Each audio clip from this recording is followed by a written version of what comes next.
ہمارے یہاں جس نے طلاق دی وہ ان اہل حدیثوں سے جا کے فتویٰ لے کر آتا ہے جو اکٹھی تین کو کیا کہتے ہیں؟ ایک کہتے ہیں. حالانکہ سارے اہل حدیث ایک نہیں کہتے. بعض اہل حدیث کہتے ہیں اکٹھی تین کتنی ہوتی ہیں؟ 3 ہوتی ہیں. اب جو اہل حدیث 3 طلاقیں دے گا وہ اس اہل حدیث کو فالو نہیں کرے گا جو 3 کو 3 کہہ رہا ہے. حنفیوں میں پوری روئے زمین میں جہاں بھی جائیں گے 3 کتنی ہوں گی؟ حنفی کے پاس بھاگنے کا راستہ نہیں ہے, شافعی کے پاس بھاگنے کا راستہ نہیں ہے, مالکی کے پاس بھاگنے کا راستہ نہیں ہے, حنبلی کے پاس بھاگنے کا راستہ نہیں ہے. اہل حدیثوں کے پاس بھاگنے کا بہت راستہ ہے. وہ 3 کو 3 کہہ رہا ہے, چلو وہاں سے چلے جاؤ. وہ 3 کو کتنی کہے گا؟ بولو, 1 کہے گا. اور اگر آپ یہ چاہتے ہو کہ آپ کی 3 ایک بھی نہ ہو, آپ کو اس پہ افسوس ہو رہا ہے کہ میں نے اکٹھی 3 دی, 1 کیوں ہوئی, وہ 1 بھی نہ ہو, تو اہل حدیثوں میں ایسے لوگ بھی ہیں جو کہیں گے کہ آپ نے چونکہ بیوی سے ہم بستری کرنے کے بعد طلاق دی ہے لہذا 1 بھی نہیں ہوئی ہے کیونکہ یہ ناجائز طلاق ہے. ایسے لوگ بھی ہیں. یقین نہ آئے تو میں آپ کو حوالہ دکھا دوں گا, میرے پاس کتاب پڑھی ہوئی ہے, بہت بڑے اہل حدیث کے عالم ہیں. انہوں نے کہا اگر کسی نے بیوی سے دوسری طلاق میں وہ کہتے ہیں کہ اگر پہلی آپ نے دی اور رجوع نہیں کیا اور اگلے مہینے میں دوسری دے دی تو دوسری نہیں ہوگی, پہلے سے رجوع کرنا پڑے گا پھر دوسری ہوگی. یہ بھی اہل حدیث کا مذہب ہے. اور بعض کہتے ہیں نہیں, اگر پہلی سے رجوع نہیں کیا اگلے طہر میں دوسری دی تو دوسری ہو جائے گی. آپ نے حالت حیض میں طلاق دی, چاروں امام اتفاق کرتے ہیں ہو گئی طلاق. لیکن اہل حدیث میں کچھ کہتے ہیں حالت حیض میں 3 دے دی تو 1 بھی نہیں ہوگی, بعض کہتے ہیں 3 دے دی تو 1 ہوگی. تو 20 اور سب کے قرآن و حدیث کی روشنی میں فتویٰ دے رہے ہیں. سب سمجھ میں آ رہی ہے بات کہ نہیں آ رہی ہے؟ تو یہ لا کیسے چلے گا بھائی, یہ ملک کا قانون کیسے بنے گا؟ تو میں پھر بتا دوں, مجھے اہل حدیثوں سے کوئی نفرت نہیں ہے, دوسروں سے 1000 گنا بہتر ہے. وہ بدعتوں کا ارتکاب نہیں کرتے, عقائد میں صحیح ہوتے ہیں. لیکن آپ اگر ایک چیز کی طرف لوگوں کو دعوت دے رہے ہیں تو آپ کے بڑے بڑے علماء مل کے ایک متن مرتب کریں اور بولیں یہ 5واں فقہ ہے.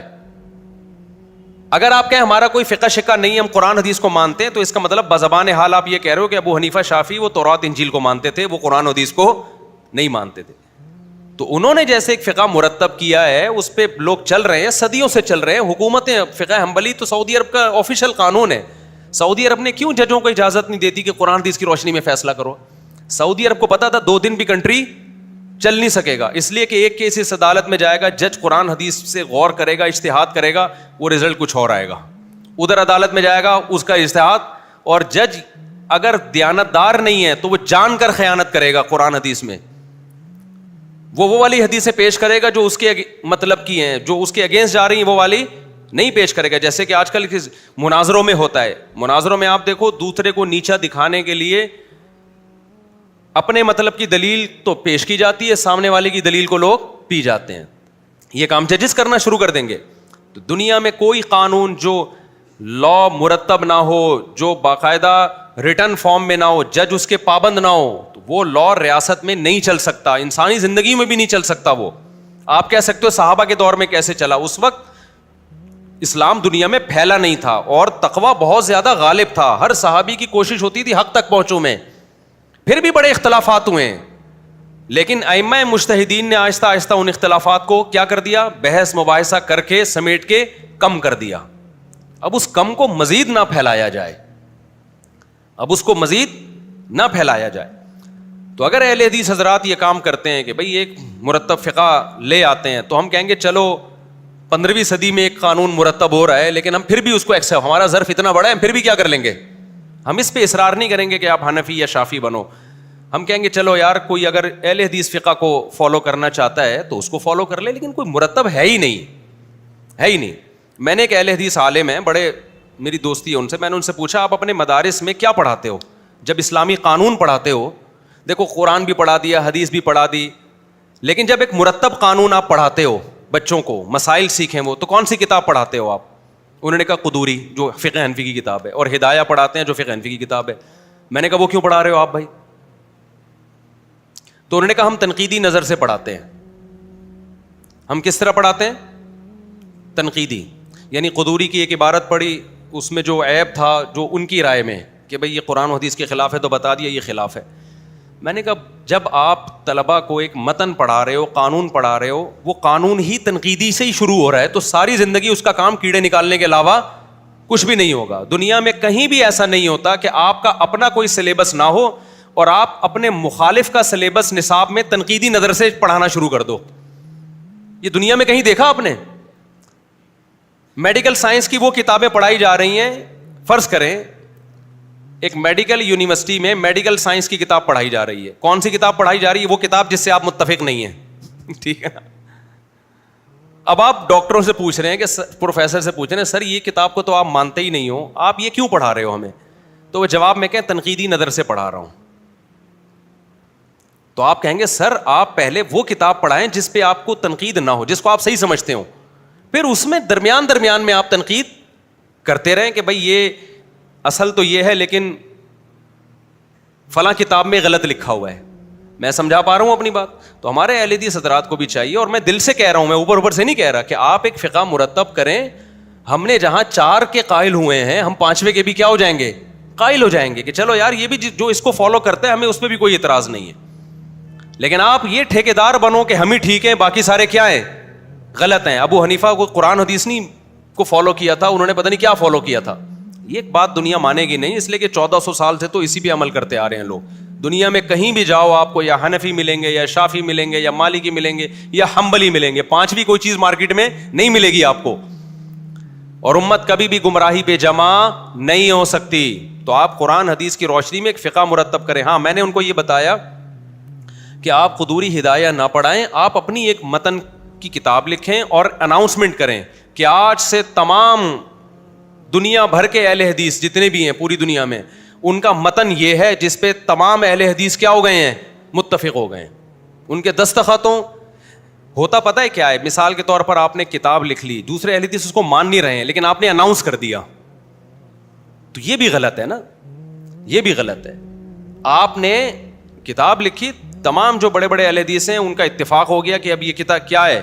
ہمارے متن کا حصہ ہے یہ, اور یہ اسلامی لا ہے جو ہم نے قرآن حدیث کی ہمیں ان 4 فقہ پہ اعتماد نہیں تھا, یا جو ان کی صحیح باتیں ہمیں لگی ہم نے وہ لے کے ایک نیا نصاب مرتب کر دیا, اور یہ ایک فقہ ہے, اب اس پہ آ جاؤ آپ لوگ. تو ہم کہیں گے ٹھیک ہے بھائی, یہ بھی قرآن حدیث کی روشنی میں مرتب ہوا, یہ بھی قرآن حدیث کی روشنی میں. اب آپ کی مرضی, جس آپ مجتہدین کو فالو کرتے ہو یا وہ نصاب جو 15ویں صدی میں مرتب ہو رہا ہے اس پہ آپ کو زیادہ اعتماد ہے, یہ آپ جانو اور کون جانے؟ اللہ جانے. ہمیں اس پہ اعتراض, کیونکہ بیسک چیزیں تو سب کی ایک جیسی ہیں.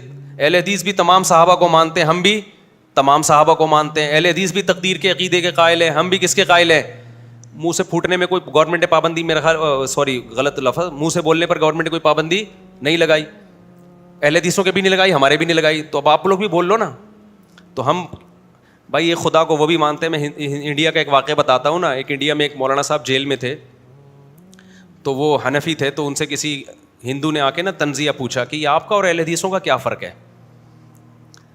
اب وہ بیوقوف ہوتے تو وہ کہتے ہیں اہل حدیث یوں کرتے ہیں, ہم یوں کرتے ہیں. تو کہتا ہے تم لوگ تو خود آپس میں اتنا لڑ رہے ہو. تو انہوں نے بڑا زبردست جواب دیا. وہ ہندو یہی چاہتا تھا کہ ان پھڈا سامنے لایا جائے نا.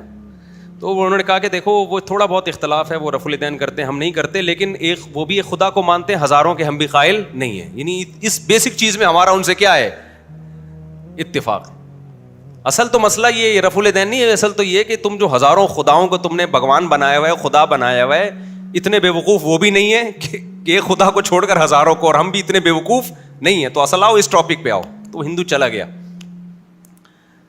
تو بیسک چیزیں تو سب کی متفق ہیں نا. ایک خدا کو ہم بھی مانتے ہیں, وہ بھی ایک خدا کو. ختم نبوت کے ہم بھی قائل ہیں, وہ بھی قائل ہیں, اور ختم نبوت پہ سب نے مل کے محنت کی ہے. ابھی جو بل پاس ہوا ہے الحمدللہ, یہ صحابہ کرام کی جو کی توہین نہیں کر سکے گا کوئی بھی پاکستان میں. تو اس میں اہل حدیث خاص طور پہ مولانا احتشام صاحب کا تو میں شکریہ ادا کرتا ہوں, احتشام الہی ظہیر صاحب کا. ان کی بھی بڑی اس میں ایفرٹس ہیں, جو اہل حدیث کے بڑے عالم ہیں, اور بھی دوسرے ہر طرح کے تمام مکاتب فکر کی اس میں کوشش ہے. تو صحابہ کو ہم بھی مانتے ہیں, وہ بھی مانتے ہیں, 5 نمازوں کے ہم بھی قائل ہیں, وہ بھی قائل ہیں, اور اللہ بھلا کرے تقدیر کا عقیدہ ہم بھی مانتے ہیں, وہ بھی مانتے ہیں, جنت جہنم کو ہم بھی مانتے ہیں, وہ بھی مانتے ہیں, قبر کا عذاب ہم بھی مانتے ہیں, وہ بھی مانتے ہیں, حیات عیسیٰ کہ عیسیٰ علیہ السلام قرب قیامت میں نازل ہوں گے, وہ بھی مانتے ہیں, ہم بھی مانتے ہیں, حضرت مہدی کا ظہور, یاجوج ماجوج جو قیامت کی علامت ہیں وہ بھی مانتے ہیں, ہم بھی مانتے ہیں, اور اللہ آپ کا بھلا کرے حج کو وہ بھی مانتے ہیں, ہم بھی مانتے ہیں. حج دونوں کا ایک ہی تاریخ پہ ہوتا ہے کہ نہیں ہوتا؟ ان کا حج بھی میرے بھائی 9 ذی الحجہ کو ہوتا ہے, ہمارا والا بھی 9 ذی الحجہ. قربانی 10 دن, وہ بھی 10ویں دن قربانی کرتے ہیں. کچھ ان میں قائل ہیں جو چوتھے دن بھی کرتے ہیں, لیکن میجورٹی میرا خیال ہے اس کی قائل نہیں ہے. تو 3 دن تک تو سبھی قائل ہیں نا قربانی کے, وہ بھی قائل ہیں, ہم بھی قائل ہیں, اور اللہ بھلا کرے وراثت سب کی ایک جیسی ہے نا. ایسا تو نہیں ہے کہ اہل حدیث کے بیوہ کا اتنا حصہ ہم کہیں نہیں اتنا تھوڑا بڑھا دو, ایسا بھی نہیں ہے. تو ساری چیزیں مل ملا کے ٹانگیں تھوڑی وہ زیادہ چوڑی کرتے ہیں, ہم تھوڑی سی پتلی کر لیتے ہیں. کیا کیا ہے. تو اس لیے میں ان کو اہل سنت والجماعت سے خارج نہیں سمجھتا. بعض لوگ جو کہتے ہیں اہل حدیث اہل سنت سے, یہ بالکل غلط ہے, یہ غلو ہے, مبالغہ ہے. ایک صاحب نے تو بہت حد کر دی کہ ایک ہاتھ سے مسافہ جائز نہیں ہے. میں نے کہا کیوں جائز نہیں ہے؟ کہتے ہیں اہل حدیث کا شعار ہے یہ ایک ہاتھ سے. ہم تو کہتے ہیں بہتر ہے 2 ہاتھ سے کرو. تو میں نے کہا اہل حدیث کے شعار کی وجہ سے ایک ہاتھ سے مسافے کو حرام کہہ دینا, وہ کافر تو ہندو تھوڑی ہے جس سے مشابہت حرام ہو بھائی. تو کچھ غلو ادھر سے بھی ہوتا ہے, لیکن ادھر سے بھی دبا کے غلو ہوتا ہے. کچھ اہل حدیث ہیں میرے پیچھے نماز نہیں پڑھتے, بولتے ہیں یہ رفع الیدین نہیں کرتا لہٰذا اس کی نماز نہیں ہوتی. بعض نے تو کہا یہ کافر ہے کیونکہ حدیث چھوڑ کر ابو حنیفہ کو فالو کر رہا ہے, اس کی رائے ہے, تو نماز ہی نہیں پڑھتا. تو وہ غالیوں کی میں بات نہیں کر رہا, وہ تو ادھر بھی ہیں اور ادھر بھی ہیں. میں معتدل لوگوں کی بات کر رہا ہوں. تو میں معتدل علماء سے ہی مخاطب ہوں اہل حدیث کے, کہ آپ ایک فقہ باقاعدہ مرتب کر لیں, کیونکہ اختلاف بہت زیادہ ہے. یہ جب تک ختم نہیں ہوگا جب تک ریٹن فارم میں مرتب نہیں ہوگا. اور پھر آپ کا مفتی اس متن کا پابند ہوگا کہ اس پہ فتویٰ دے. اس کی میں ایک مثال دیتا ہوں. دیکھو ہم جب فتویٰ دیتے ہیں نا, قرآن حدیث میں ہر آدمی کی اپنی تحقیق ہوتی ہے, لیکن ہم پابند ہوتے ہیں کہ جو 1400 سال سے ریسرچ چلی آ رہی ہے, آپ نے کوئی نئی ریسرچ مارکیٹ میں نہیں لانی ہے, آپ اس کے پابند ہیں, اسی پہ فتویٰ دیں آپ. اگر آپ نے اس سے ہٹنا ہے تو پھر علماء کا پورا پینل بیٹھے گا, غور و فکر ہوگا, اس کے بعد اس کے خلاف فتویٰ دیا جائے گا. جیسے کہ ایسا بھی ہوا ہے, اگر ہم اندھے مقلد ہوتے تو بہت سے مسائل میں ہم فقہ حنفی کو چھوڑتے نہیں. چھوڑا ہے بہت سے مسائل میں, لیکن ایسا نہیں ہے کہ ایک بندہ وہاں سے اٹھا اس نے چھوڑ دیا, وہاں سے اٹھا, بلکہ باقاعدہ علماء کا پینل بیٹھا ہے, بحث مباحثہ ہوا ہے کہ بھائی یہ فتویٰ چلنے کے قابل نہیں ہے مارکیٹ میں, زمانہ تبدیل ہو چکا ہے, اس کے لحاظ سے بعض مسائل چینج ہو جاتے ہیں, تو اس میں پھر دوسرے فقہ پہ فتویٰ دیا گیا. لیکن اہل حدیث حضرات میں مسئلہ یہ ہے کہ ادھر کوئی فتویٰ دے رہا ہے, ادھر کوئی فتویٰ دے رہا ہے, ادھر کوئی فتویٰ دے رہا ہے. عوام دیکھتی ہے کہ اس کو پتہ چلتا ہے کہ وہاں سے فتویٰ آپ کو آپ کی مرضی کا ملے گا, وہ وہاں پہنچ جاتے ہیں. تو اس لیے ایک مرتب فقہ ہونا چاہیے, اور اس میں ایک چیز کا خیال ہونا چاہیے کہ اجماع امت کے خلاف کوئی فتویٰ نہ دیا جائے. جیسے 3 طلاق میں اجماع امت کے خلاف ہے یہ 3 طلاق کو ایک کہنا, بہت زیادہ اس میں یہ کر لیا جائے کہ بھائی متن میں کوئی ایسی چیز نہیں آئے گی جو اجماع امت کے خلاف ہوگی. اگر کسی نے فتویٰ دینا تو اپنی ذاتی رائے ہوگی اس کی, وہ اپنے بند کمرے میں اپنے دارالفتہ میں دے. جو اہل حدیث متن تیار کریں گے اس میں اجماع امت کے خلاف کوئی مسئلہ نہیں آئے گا, یہ اس کو پہلے پابند کر دیا جائے تو پھر ہم اس کو بھی قبول کر لیں گے.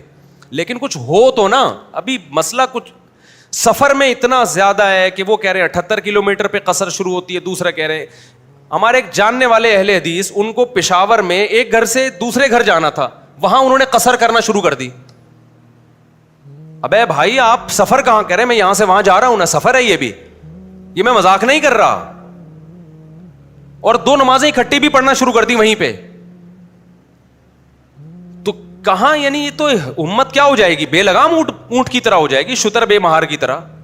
وہ کچھ کہہ رہا ہے, وہ کچھ کہہ رہا ہے, وہ کچھ کہہ رہا ہے, وہ کچھ کہہ رہا ہے. تو اتنے, تو اس سے کیا ہوگا, آہستہ آہستہ لوگ دین سے بیزار ہونا شروع. لوگ کہیں گے کوئی ایک چیز ہے ہی نہیں, ادھر جاؤ کچھ, ادھر جاؤ کچھ, ادھر جاؤ. اور اگر بہت زیادہ براڈ مائنڈڈ بن کے غامدی صاحب کی طرف چلا گیا, دعوت و غامدی صاحب کا بھی یہی ہے, میں جو بیان کرتا ہوں قرآن و حدیث کی روشنی میں. جب ان سے کہا جائے یہ پوری امت گمراہ تھی جو اس کے خلاف چل رہی تھی, وہ کہیں گے میں امت کو فالو نہیں کرنا, میں نے کس کو فالو کرنا ہے, قرآن.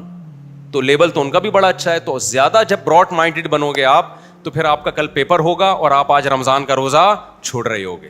اور اجتہاد یہ ہوگا کہ قرآن حدیث کی روشنی میں نبی صلی اللہ علیہ وسلم نے سفر میں چونکہ روزہ توڑا ہے, جہاد کا سفر تھا تو وہ بھی ضرورت تھی, تو یہ بھی ایک دنیا مسافر خانہ ہے.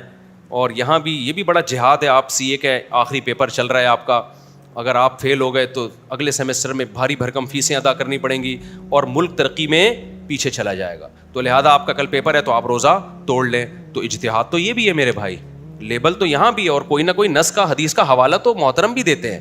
موسیقی بھی سب جائز ہو گئی اور سب کچھ, تو ریفرنسز سب کے پاس ہوتے ہیں. تو ایک امت ایسے بے لگام اونٹ کی طرح امت کا برباد ہوگی نا کہ آپ کی سوچ ہے. اور یہاں زیادہ نہیں مسائل ہو رہے, غیر مسلموں کے لیے مسائل زیادہ ہو رہے ہیں. دیکھو پہلے جب کوئی غیر مسلم مسلمان ہوتا تھا, واریت کی بھیٹ نہیں چڑھتا تھا. وہ جس ملک میں جو فقہ رائج ہوتا نا, غیر مسلم اسی فقہ میں داخل ہوتا تھا. جیسے بر صغیر میں جب اسلام آیا تو فقہ حنفی کی شکل میں آیا. یہاں جتنے ہندو مسلمان ہوئے, جتنے عیسائی مسلمان ہوئے, ڈائریکٹ فقہ حنفی کو انہوں نے فالو کرنا شروع کر دیا. کلمہ نبی کا پڑھا انہوں نے, لیکن اسلامی قانون جو مرتب تھا وہ فقہ حنفی تھا, تو اس کو فالو کرنا شروع کر دیا انہوں نے کہ بھائی سب یہاں پر علماء بھی حنفی ہیں, سب لوگ ہیں, تو چلو اس کو کوئی فرقہ واریت ہوئی.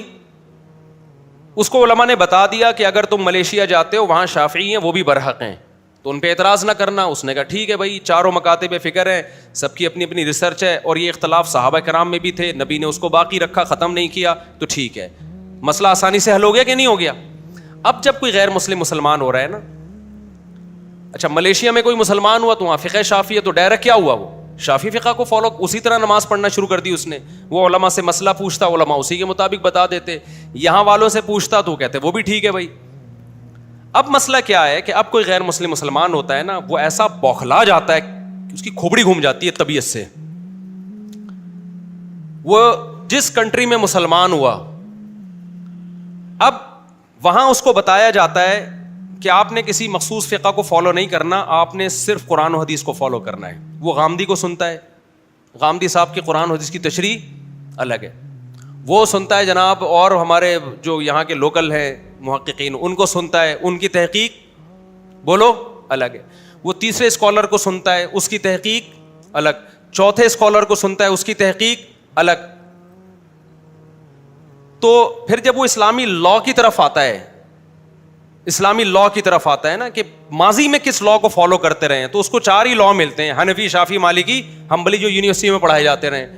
اس کے خلاف وہ 20 تقریریں یوٹیوب پہ پڑی ہوئی ہیں. تو پاگل ہوگا کہ نہیں ہوگا وہ؟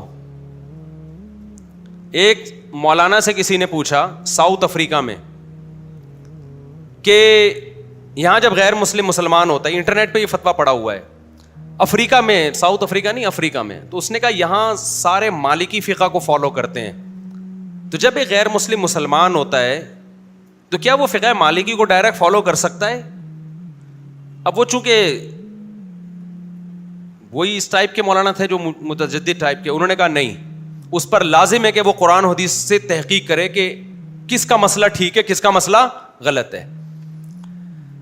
میں نے کہا انہوں نے نا اس کی الجھن ختم کرنے کے بجائے کیا کر دی ہے, پہلے وہ یہ مہینوں تحقیق کرتا رہا کہ اسلام برحق ہے یا نہیں, اب رفع الدین کے بھی مسئلے وہ پوری تحقیق پڑھے گا پہلے, پھر جن علماء نے رفع الدین کے مسائل کا جواب دیا وہ بھی پڑھے گا, پھر امام کے پیچھے فاتحہ والا, پھر امام کے پیچھے آمین والا, زور سے آمین, آہستہ آمین, پھر رکوع میں رفع الدین ہے یا نہیں ہے, ایک نماز, پھر آگے روزے ہیں. یہ تو چھوٹے چھوٹے مسائل ہیں, اور بڑے بڑے مسائل میں تقدیر کا عقیدہ ہے. ایسے اسکالرز ہیں جو تقدیر کے منکر ہیں, تو وہ تو آپ سیدھا سیدھا کہہ دیتے بھائی امت گمراہی پہ جمع نہیں ہو سکتی. جو چاروں فقہ صدیوں سے چلے آ رہے ہیں, اہل سنت والجماعت انہی کو فالو کرتی آ رہی ہے. آپ جس ملک میں پیدا ہوئے یا جس ملک میں آپ اسلام لا رہے ہیں, وہاں چونکہ سارے علماء فقہ مالکیہ کو فالو کر رہے ہیں, تو ان علماء میں جو برحق ہیں آپ ان کو فالو کریں. یہ آسان جواب تھا, آپ نے اس کو الجھن ختم کرنے کے بجائے کس میں ڈال دیا, مزید الجھن میں ڈال دیا. بعض دفعہ جب مفتی کو جواب نہیں آتا نا, تو سوال پوچھنے والے کے کوئی سوال میں الجھا دیتا ہے وہ, تو دیکھنے میں لگتا ہے کہ یہ مسئلہ حل کر رہا ہے, حالانکہ مسئلہ حل نہیں کر رہا ہوتا, وہ مسئلہ اس کے لیے بڑھا رہا ہوتا ہے. ایک مثال دیتا ہوں میں, ایک گاؤں میں ایک مفتی صاحب گئے, ان کو آتا باتا کچھ نہیں تھا, وہ مفتی تھے نہیں, پڑھا بڑا تھا نہیں انہوں نے. اب لوگ مسائل پوچھنے کے لیے آتے ہیں, ان کو جواب نہیں آتا, تو انہوں نے کیا کیا کہ اپنے استاد سے مشورہ کیا کہ حضور میں نے تو مدرسے میں بنٹے کھیلتا رہا ہوں, مجھے آتا واتا تو کچھ ہے نہیں, اب لوگ مسائل پوچھنے کے لیے آتے ہیں تو میں کیا کروں. تو انہوں نے کہا کہ بھائی دیکھو سائل کو الجھا دو. اب دیکھو جو افریقہ سے جس سائل نے سوال پوچھا تھا نا کہ غیر مسلم مسلمان ہو رہا ہے تو وہ کنفیوز ہے, تو اس نے تو یہی کنفیوژن تو پیش کی تھی کہ صحیح کون ہے غلط کون ہے. اس کی تو اس کو قرآن حدیث ہی سے لگ رہا تھا, کبھی یہ وہ صحیح لگ رہا ہے, کبھی اس کی تو کنفیوژن یہی تھی, اور آپ نے اسی کنفیوژن پہ اور اسٹیمپ لگا دی کہ یہی کرنا ہے تم نے. تو کنفیوژن ختم ہوئی یا بڑھ گئی اس کی؟ اس کا حل یہ تھا بھائی امت گمراہی پہ جمع نہیں ہو سکتی. یہ چاروں اہل سنت والجماعت کے مکاتب فکر ہیں, اور یہ چاروں مجتہدین ایسے ہیں, ابو حنیفہ, مالک, شافعی, احمد بن حنبل, ان کو پوری امت مانتی ہے, مخالف بھی ان کو مانتا ہے, اور ان کا فقہ حکومتوں میں چلا ہے, ہزار سال حکومتوں کا لا رہا ہی ہے, تو امت اتنی بڑی گمراہی پہ جمع نہیں ہو سکتی. تو آپ نے کیا کیا, بجائے اس کا مسئلہ حل کرنے کے اس کو اور زیادہ کنفیوژن میں ڈال دیا. تو اس کی میں ایک گاؤں کی مثال دے رہا تھا. ایک مولانا صاحب, علم نہیں تھا ان کے پاس, وہ گاؤں دیہات میں گئے, تو اب کوئی بندہ مسئلہ پوچھنے کے لیے آ رہا ہے, نماز میں ایسا ہوگا کہ نہیں ہوگا, وہ ہر چیز میں ایک بندہ آیا کہ چوہا گر گیا کنویں میں, کتنے ڈول پانی کے نکال لیں. تو انہوں نے کہا جی اس کی پہلے تحقیق کرو کہ گر کے مرا ہے یا مر کے گرا ہے. ہر ایک کا حکم کیا ہے, جدا جدا. جب تک یہ تحقیق نہیں ہوگی تو مسئلہ حل نہیں ہوگا. اب وہ بیچارہ کہاں سے تحقیق کرے گا, مر کے گرہ کے گر کے مرا. تو اس کی کنفیوژن ختم ہونے کے بجائے بڑھ گئی کہ نہیں بڑھ گئی.